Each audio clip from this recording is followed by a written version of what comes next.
Don't look back, forward, infinite energy, infinite enthusiasm, infinite daring, and infinite patience.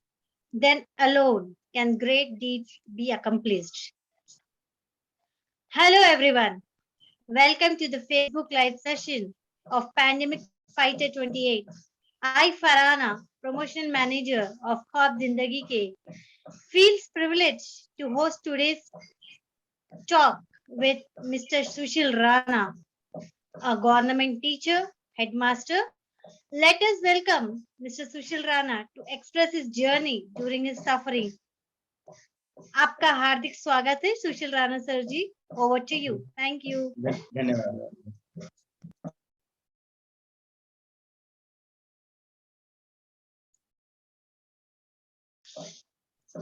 Ji sir, बोलिए आपका journey कैसा था pandemic में? जी, सभी सुनने वाले साथियों को नमस्कार. और जो कोविड-19 की जो महामारी से सामना हुआ वो मई 2021 में हुआ. मुझे ऐसा लगता है कि कोई भी समय की पूरी श्रृंखला का एक हिस्सा होती है. हम बीच में तोड़कर बातें करते हैं, बीच से कि हमने अभी जैसा मुझे बताया गया कि कोरोना के संबंध में जो भी आपकी चीजें, जो भी यात्रा रही, जो भी अनुभव रहे, उनको शेयर कीजिएगा. निसंदेह इसमें जो जिस के साथ हुआ वो केवल कोरोना के समय कोविड-19 की घटना नहीं थी. उसके जो प्रभाव हैं वो उस व्यक्ति के या उस परिवार के या उस देश के कह लीजिए, उसकी पुरानी व्यवस्थाओं का एक श्रृंखला का, एक सीरीज का एक हिस्सा थी. तो इस बात पर मुझे नहीं लगता कि बहुत ज्यादा विस्तार देने की जरूरत है, क्योंकि ख्वाब जिंदगी के बारे में हम थोड़ा सा इस कोविड-19 के माध्यम से प्रकाश डालने की शायद कोशिश कर रहे हैं जी, उनको बेहतर समझने की कोशिश कर रहे हैं. तो जैसे ही परिवार में पता लगा, 3 सदस्य थे हम, बेटा और मैं और मेरी वाइफ. तो शुरू में लगा हो सकता है ये कॉमन वायरल हो. फिर जैसे जैसे सिम्टम्स मैच करते गए लगता गया कि शायद कोविड-19 के ही लक्षण हैं. तो जिस तरह के हालात अस्पतालों में और बाहर थे, यही उचित समझा कि घर में रहकर ही ध्यान रखा जाए. और बाहर की ऐसी स्थिति कुल मिलाकर नहीं आई थी किसी इमरजेंसी की कि हॉस्पिटल में जाना ही बहुत मजबूरी होती. मोटे तौर पर ऐसा कुछ नहीं हुआ कि कोरोना के शिकार हम हो गए हैं और अब हम बहुत पैनिक हो जाएं या कुछ. काफी नॉर्मल सा था. कुछ दिनों बुखार रहा, उसके बाद फिर जो भी स्मेल और जो टेस्ट का ना होना, उस तरह की चीजें रही. लेकिन शायद शुरू से ये था कि ठीक है, ये कोई बहुत ऐसी घबराने की या पैनिक होने की जरूरत नहीं है, हो जाएगा ठीक. टेंशन जैसी या इस तरह की कोई चीज नहीं हुई. बस कुछ समय के बाद फिर जैसे जैसे जिन चीजों का ध्यान, कॉमन सा जानकारी जो थी उसके आधार पर हमने किया और उससे बाहर आए. उसके बाद थोड़ी वीकनेस रही और धीरे धीरे वो भी काफी ठीक ठाक हुई. इसके साथ साथ जो दूसरे साथी हैं उनसे बात हो रही थी. कुछ साथी ऐसे भी हुए जो हॉस्पिटलाइज्ड हुए और थोड़ी सीरियस स्थिति में चले गए. उनका फिर थोड़ा सा देखा कि ऐसा क्यों हुआ. कुछ तो ऐसे साथी थे जिनकी इम्यूनिटी काफी ठीक ठाक थी, जो अपने हेल्थ के संबंध में काफी अवेयर थे, लेकिन फिर भी उन्हें हॉस्पिटलाइज होना पड़ा. उसका कारण फिर देखने पर पता लगा कि उन्होंने कुछ और ट्रीटमेंट ले लिया था. जैसे आयुर्वेदिक का हम इसमें ज्यादा उपयोग कर पा रहे हैं. ये काढ़ा है, ये दवाइयाँ हैं, ये गिलोय है और खान पान और वो सारी चीजें. और जिन साथियों को हॉस्पिटलाइज होना पड़ा, हमें थोड़ा सा ये जब पूछताछ की, आपस में जानकारी ली, तो ये पाया कि उन्होंने बहुत ज्यादा केयर कर ली, ऐसा लगता है। Excess of everything is bad, वो कहते हैं ना।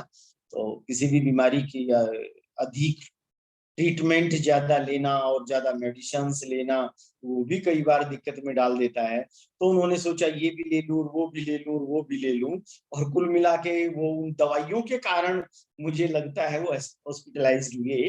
अगर वो थोड़ा सा बैलेंस हमारे साथ ही रहते तो मुझे लगता है कि शायद वो नौबत नहीं आती। फिर अब वो इसके बारे खाने में थोड़ा पीने में सा। आपका क्या ध्यान था?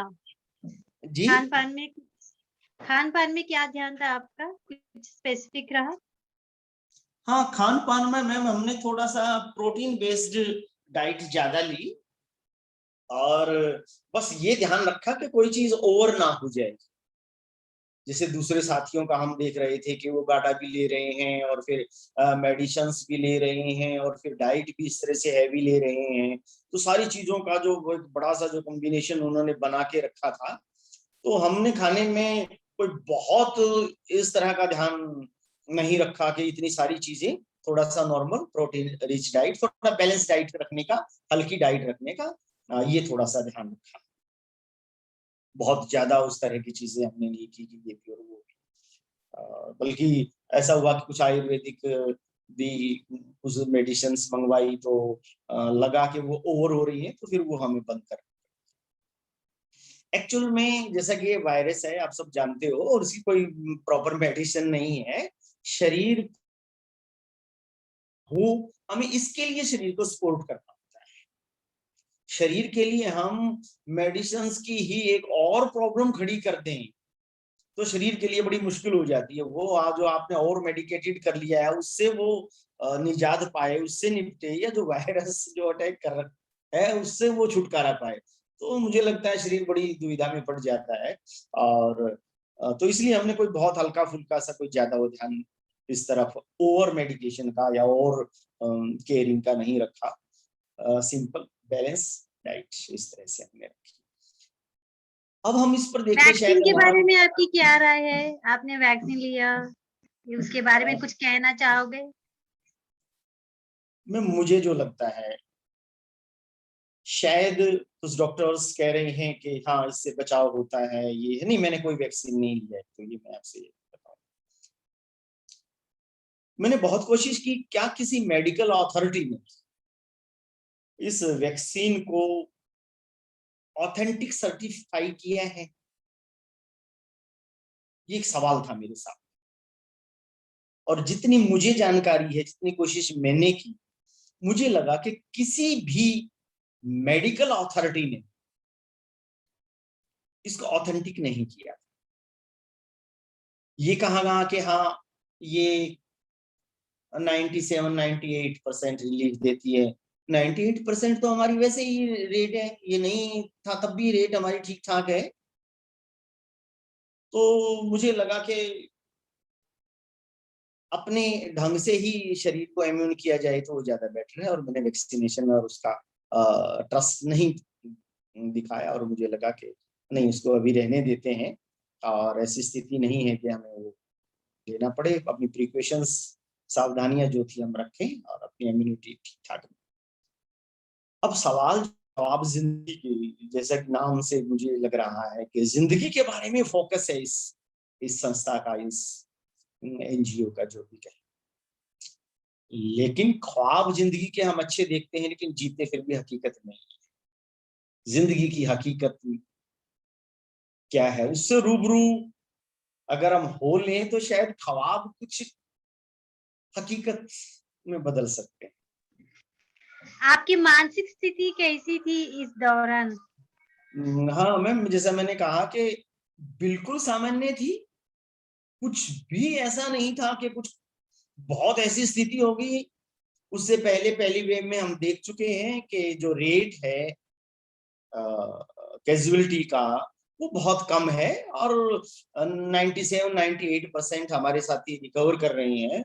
और मुझे अपनी इम्यूनिटी पर और थोड़ा रखा रखाव पर इतना भरोसा था कि मेरा नंबर 98 वालों में रहने वाला है। इसलिए मैं ये कहूँ कि 1% भी कोई टेंशन या पैनिक जैसी तो कोई चीज नहीं थी। और फिर ऐसा भी देखने में आया है कि जो 1-2% जो कैजुअलिटी हुई है, उनमें से शायद बड़ी संख्या ऐसी हो कि कोविड-19 का बहाना हो गया और वो किसी और बीमारी में इस हालत में पहुंचे हुए थे कि वो उस स्थिति के बड़े आसपास थे, और वो इस वायरस का थोड़ा सा एक बहाना बना, थोड़ा सा धक्का लगा और वो दूसरी साइड चले गए। तो इसलिए कोई पैनिक होने जैसी या ऐसा मुझे बिल्कुल नहीं लगा। और इसका कारण जो अगर हम देखें, ऐसी स्थिति में हमारे बहुत सारे साथी पैनिक भी थे। उनको ये था कि अब तो पता नहीं क्या होगा और कैसे जिए, और इस तरह की प्लानिंग भी शुरू कर दी थी कि भाई अब चलने की तैयारी करें, और जो भी घर परिवार में जो भी लेखा जोखा होता है वो एक दूसरे को बता दें, ताकि अगर ऐसी स्थिति आए तो हम मेंटली तैयार हो जाएं उन चीजों के लिए। जैसा मैंने फरहाना जी पहले कहा कि कोई भी घटना इंडिविजुअल अकेली कोई बीच का टुकड़ा नहीं होता। वो घटना समय का, या जो हम कहें एक जो सीक्वेंस चली आ रही है समय की और घटनाओं की, उसकी एक कड़ी होती है। इनमें से जो व्यक्ति जीवन के बारे में, अपनी हेल्थ के बारे में थोड़ी से भी अवेयर थे, और जिन्होंने कम से कम इतनी फिजिकल और मेंटल इम्यूनिटी स्टोर कर रखी थी, अगर कभी भी कोई एडवर्स कंडीशन आ जाए तो हम उसको फेस कर लें, उन्हें मुझे नहीं लगता कि कोई ज्यादा दिक्कत हुई है। दिक्कत उन्हें हुई है जो मार्जिन पे थी, और जिन्होंने कभी अपने आप को इस तरह से तैयार ही नहीं कर रखा था। उनको तो बस एक ऐसी धुन थी कि कभी कभी ऐसा होता है ना कि हम कुछ बच्चों के सेमिनार लेते हैं पुराने, तो उसमें पहली लाइन यहाँ से शुरू करते हैं कि जब आप कार चलाना सीखें, शुरू करें, तो सबसे पहले आप कार को समझें। अगर आप कार चलाने के उत्साह में बिना कार को समझे चलाना शुरू करेंगे तो दुर्घटना ना हो ये आश्चर्य होगा। दुर्घटना सुनिश्चित मान के चल सकते हैं आप। ठीक है, ऐसा ही जीवन के बारे, जो लोग जीवन को थोड़ा सा समझते हैं, थोड़ा सा जीवन की गहराई में उतरकर उसे और नजदीक से देखते हैं, और समझ के बावजूद उसको हैंडल करते हैं, वो अक्सर दुर्घटनाओं से बच जाते हैं। लेकिन इस बात पर मैं थोड़ा सा रुकना चाहूंगा कि चाहे हम ये कहें कि हमारे देश के नागरिक या दुनिया के नागरिक या हमारे साथी वो एजुकेटेड हों या कम एजुकेटेड हों, प्रोफेशनल हों या के कलाकार हों या कुछ भी, लाइफ स्किल के बारे में करीब करीब अनपढ़ जैसी स्थिति में।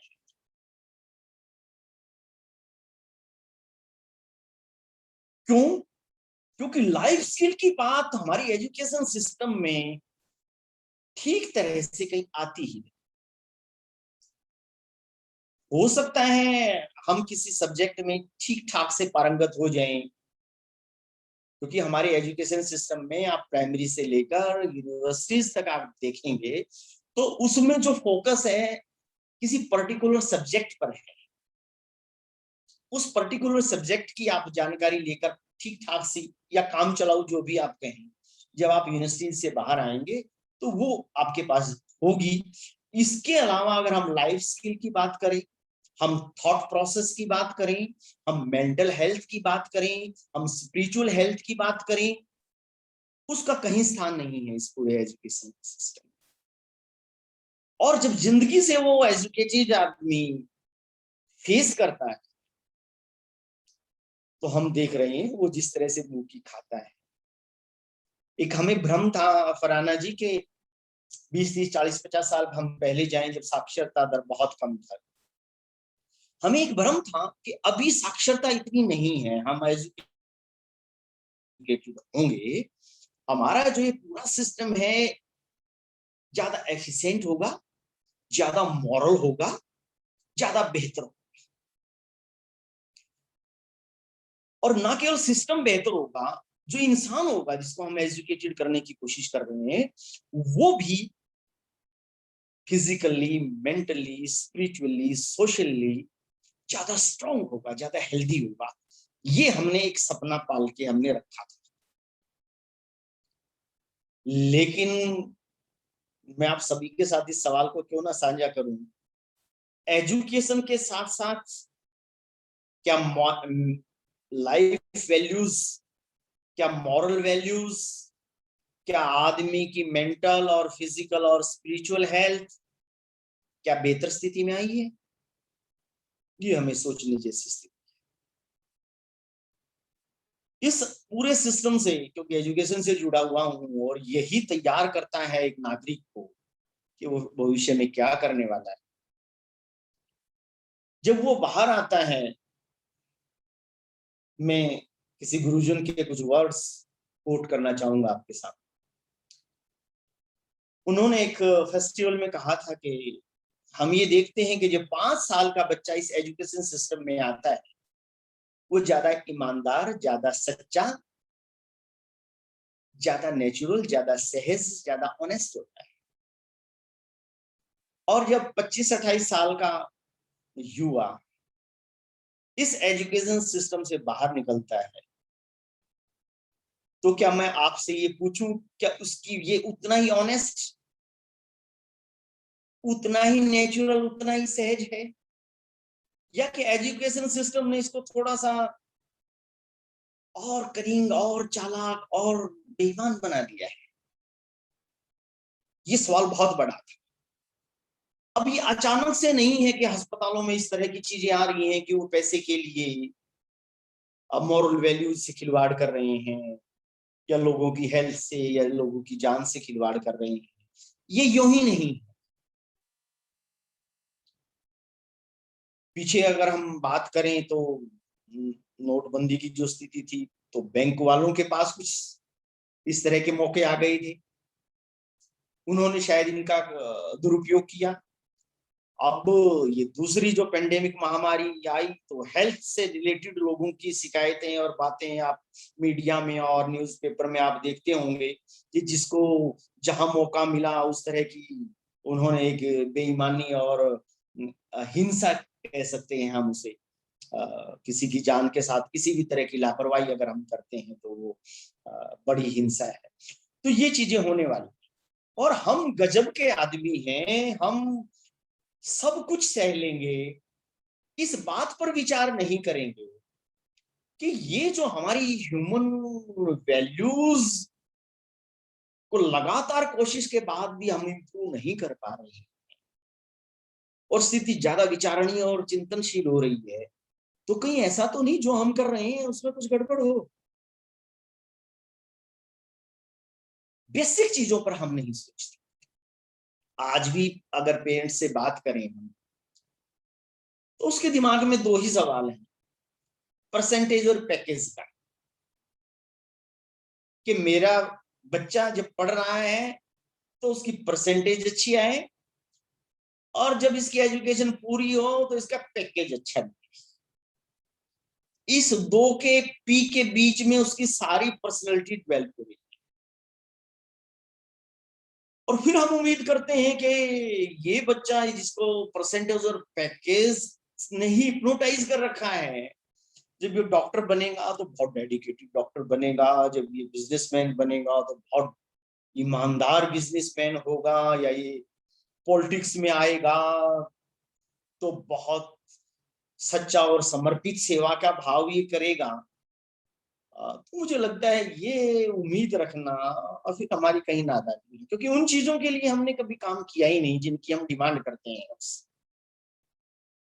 तो मुझे ऐसा लगता है कि अगर हम एक बच्चे को शुरू से ही इस तरह से तैयार करके चलें कि जीवन में एडवर्स कंडीशन आनी ही आनी है, मुझे नहीं लगता किसी का भी जीवन अपवाद होगा कि उसके जीवन में, हाँ ये अलग तरह का, ये हो सकता है कि आपदाएं, पेंडेमिक अलग तरह की हों, एडवर्स कंडीशंस अलग अलग लोगों के जीवन में अलग अलग तरह की आए, ये पक्का है, उतार चढ़ाव आने ही आने। उसके लिए हम बच्चों को तैयार नहीं करते हैं, और बड़े भी क्या है, बड़े हो गए, बच्चे हैं, तो फिर जरा भी कुछ जीवन में हलचल आती है तो ऐसा देखने में आया है कि लोग आपदा से कम आपदा के डर से ज्यादा परेशान हैं, ज्यादा घबरा रहे हैं। और अगर हम इस बात की थोड़ी सी गहरे से इन्वेस्टिगेशन करें कि जो कैजुअलिटी में गए हैं, जिन्होंने साथियों ने, जिन हमारे समाज के लोगों ने इस महामारी के दौरान अपनी जान को गंवाया है, कितने ऐसे लोग थे जो डर से मरे, कितने ऐसे लोग थे जो सच में ही फिजिकली उस कंडीशन में आ गए थे कि उनका सरवाइव कर पाना मुश्किल था। इसके आंकड़े हमारे पास नहीं है और इस पर मुझे नहीं लगता कि कोई इस तरह की ठीक ठाक से ईमानदारी से कोई रिसर्च हमारे सामने आ पाए। लेकिन हकीकत ये है, अगर मैं उसका थोड़ा सा चित्र खींचने की कोशिश करूं फरहाना जी, कि कुछ ऐसा हुआ होगा बहुत सारे साथियों के साथ कि जब उसे लगा होगा कि मैं कोरोना से, वायरस से पीड़ित हूं, आधा तो वो वहीं मर गया होगा। फिर उस बेचैनी में और उस घबराहट में वो हॉस्पिटल में गए होंगे और फिर वहां उन्हें पता लगा होगा कि बेड भी नहीं है, ऑक्सीजन भी नहीं है और स्थिति ऐसी कुछ नहीं है।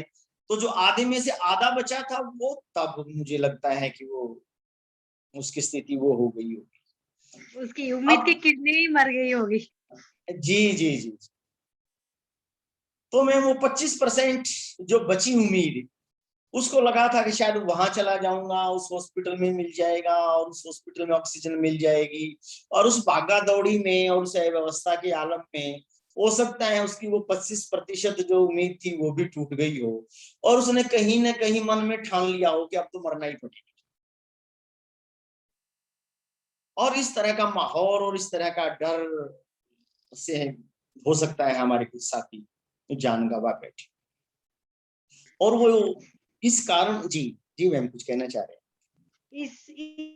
इस बात पर आप हमारे दर्शकों को क्या सलाह देना चाहोगे? आवाज साफ नहीं थी फरहाना मैम, एक बार रिपीट करेंगे? इस बात पर हमारे दर्शकों को आप क्या सलाह देना चाहोगे? जी मैम, मैम मुझे लग रहा है बीइंग ए टीचर मैं अभी तक सलाह ही दे रहा हूँ इनडायरेक्ट रूप से, लेकिन अब बहुत स्पष्ट रूप से आपने पूछा है तो कोशिश करता हूँ बहुत स्पष्ट रूप से कहूँ। मैम मैं ये कहना चाहूंगा कि आदमी को अगर जीवन ठीक से जीना है तो उसके जीवन की तैयारी ठीक से कर लेनी चाहिए, और तैयारी करने का सबसे पहला स्टेप ये है कि वो पहले जीवन को समझे कि वो फिजिकली, मेंटली, स्पिरिचुअली कैसे स्वस्थ रह सकता है। इस पर थोड़ा सा रुके। आज की अगर हम आदमी की बात करें तो वो इतना स्पीड में है, उसका मन इतनी गति में है कि किसी भी विषय पर वो गंभीरता से रुक कर, ठहर कर, जितना मिनिमम समय उसको देने की जरूरत है वो नहीं दे पाता। अगर आदमी के मन की स्थिति की हम बात करें तो हम सब थोड़ा शायद इस चीज से रिलेट करेंगे। अगर हम नेट पर या उस पर यूट्यूब, गूगल पर कुछ ऑडियो वीडियो देखते हैं, अगर हम ये देखते हैं ना 2 4 5 10 मिनट की, तो शायद हम खोल लेते हैं।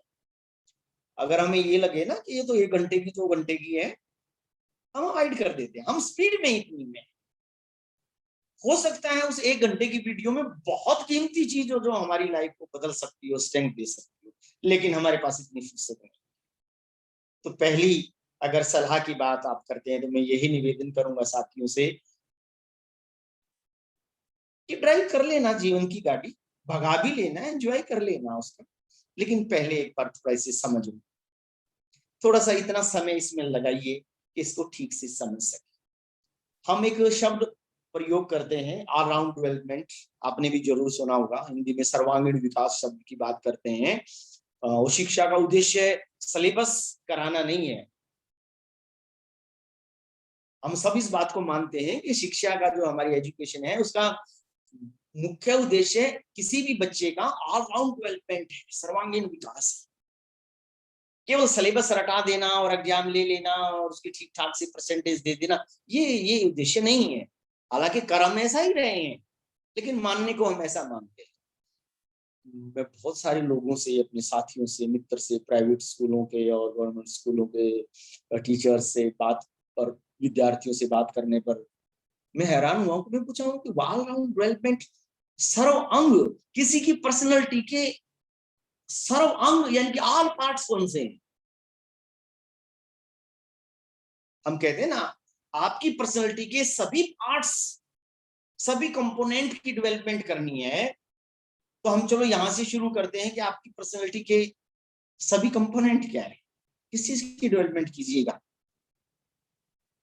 लोग हैरान होते, ठीक ठाक इनके पास, मुझे संतोषजनक जवाब शायद ही कहीं से मिला। तो मैं यहाँ बहुत ब्रीफ में अपने साथियों से ये कहना चाहूँ, जिंदगी की तैयारी, उससे आगे का एक सवाल यहाँ उठता है फराना में कि जिंदगी की तैयारी करनी चाहिए, ये तो अच्छी बात है, बहुत सुन रखा है हमने भी, लेकिन कैसे करें, सवाल उसके तुरंत बाद ये खड़ा हो जाता है। तो उसके जवाब में मैं आपसे ये शेयर करना चाहूंगा आपके माध्यम से कि किसी भी आदमी की पर्सनैलिटी के 4 कंपोनेंट, 4 पार्ट्स है। 4 चीजों से आदमी का व्यक्तित्व, आदमी की पर्सनैलिटी बनती है। शरीर, बॉडी, बुद्धि, मन, आत्मा। अगर आप किसी व्यक्ति के शरीर का, उसकी बुद्धि का, उसके मन का और उसकी आत्मा का अगर विकास कर पाते हैं, तो आप कह सकते हैं कि इसकी पर्सनैलिटी का सर्वांगीण ऑलराउंड डेवलपमेंट किया गया है। लेकिन यही मैं अगर पूछने लगूं, कितने हमारे ऐसे साथी हैं जिन्होंने इन चारों पार्ट्स पर डेवलपमेंट की बात की है? कितने हमारे ऐसे साथी हैं जो इन पर काम कर रहे हैं? कितने ऐसे साथी हैं जिन्होंने अपनी पर्सनालिटी के कंपोनेंट पर ठीक तरह से जानने की कोशिश की है? इसके संबंध में कोई छानबीन, कोई रिसर्च, कोई बुक्स, कुछ किया है? आप जानकर हैरान होंगे, उन्हें वो जवाब ये मिलेगा, नहीं ऐसी तो हमने कुछ नहीं किया, हमें तो फिर इस बात को यहाँ बीच में ला दूं, परसेंटेज और पैकेज के मारे हैं हम सब लोग, और बाकी चीजों के लिए स्थान नहीं है जिससे जीवन की तैयारी हो सके। जीवन को समझे बिना जीवन में जीते हैं, और फिर एक्सीडेंट, दुर्घटना स्वाभाविक है, वो होगी। और इन चारों चीजों की डेवलपमेंट, कुछ साथी कहते हैं कि जी सॉल्व की क्या जरूरत है। मैं उनसे कहता हूं, आप ये कह रहे हो कि किसी घर में जहां से पूरी इलेक्ट्रिसिटी आती है पावर हाउस से, आप ये कह रहे हो कि उस पावर हाउस की ठीक ठाक वोल्टेज आए, उसकी क्या जरूरत है? आपकी आत्मा की वजह से आपका शरीर शरीर है, आपकी बुद्धि बुद्धि है, आपका मन मन है, नहीं तो सभी मिट्टी है। इसलिए मैं इस बात को अंडरलाइन करके निवेदन करना चाहूंगा कि स्पिरिचुअल डेवलपमेंट, अगर आप ये मानते हैं आपके पास आत्मा है, तो जितनी आपको भोजन की जरूरत है, जितनी आपको शरीर की जरूरत है, उससे कम आपको अपने आत्मा की डेवलपमेंट की जरूरत नहीं है। वो भी उतनी ही जरूरी है। जो ये माने बैठे हैं कि ये तो जी योगियों का काम है, ये तो जी संतों का काम है, वो अपने आप को तो बुलावा दे सकते हैं, लेकिन इसके खामियाजे से, इसके नुकसान से वो कुछ नहीं पाएंगे। इसलिए इस बात पर मैं जोर देना चाह रहा हूँ। साथियों को शायद ऐसा लग रहा होगा कि कोरोना पर ही पूरा ऐसे सुनाना था, पूरी बात कोविड पर ही करनी थी, लेकिन मुझे लगता है कोविड पर हमें शायद नहीं करनी थी, हमें जीवन पर बात करनी थी। और कोरोना ने हमें इस बात के लिए सचेत किया है कि जीवन को थोड़ा एक बार ढंग से देख लो भाई, एक बार जीवन के बारे में थोड़ा सोच लो, एक बार जीवन की तैयारी कर लो। नहीं तो जीवन की तैयारी जिन लोगों ने नहीं की उनका हाल, और जिन्होंने तैयारी की उनका हाल इस महामारी ने बहुत अलग अलग, बहुत स्पष्ट रूप से दिखा दिया है। क्या आप आने वाले दिनों में प्लाज्मा डोनेट करना चाहोगे? हाँ मैम, अगर कोई ऐसी स्थिति आती है और हमें लगता है कि हम किसी साथी के इस तरह से सहयोग कर सकते हैं, तो हमें खुशी होगी।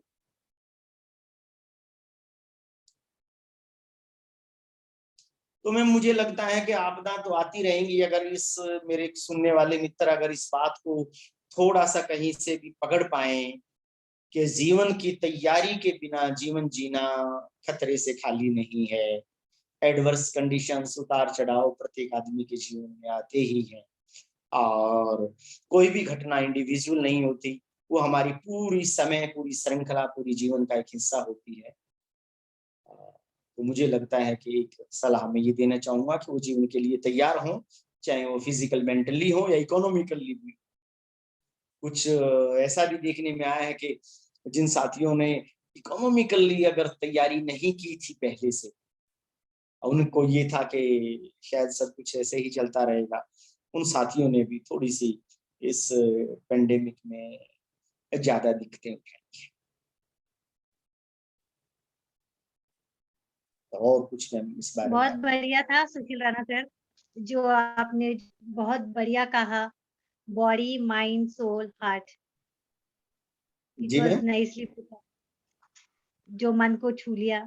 तो मैं आशा करती हूँ कि आपकी बात सुन के आने वाले बच्चों को या अध्यापक वो ही नहीं बल्कि सब लोग अपने परिवार को उस चीजों पर ध्यान देते हुए कुछ सीखने के लिए अपनी तरफ से भी कोशिश करें तो बहुत बढ़िया रहेगा। उस लाइन्स पे जी मैम, जी जी। जाते जाते बस एक आपसे, आपके माध्यम से एक बात और साथियों से बांटना चाहूंगा कि हम सब जीवन में खुशी चाहते हैं, जो कुछ कर रहे हैं खुश होने के लिए कर रहे हैं, अल्टीमेटली उसके पीछे वही है। और खुशी हमारी आती है कि हमारा व्यक्तित्व कितना स्वस्थ है, यानी कि हमारे व्यक्तित्व के चारों पार्ट, शरीर, बुद्धि, मन और आत्मा कितने स्वस्थ हैं, और उनमें आपस में कितना बैलेंस और कितनी हार्मनी है। आपके जीवन की खुशी यहां से आएगी, ना कि किसी और बाहर की चीजों से। इसको फिर मुझे दोहरा लेने दें, आदमी की खुशी आदमी के भीतर से, आदमी के व्यक्तित्व से आती है।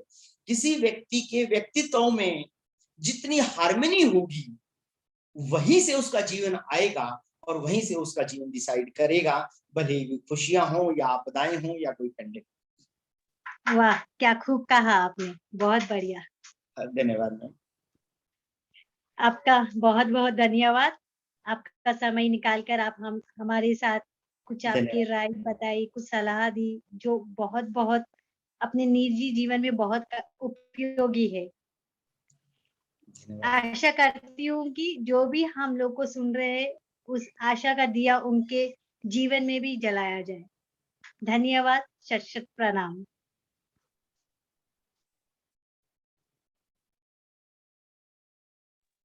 Thank you sir.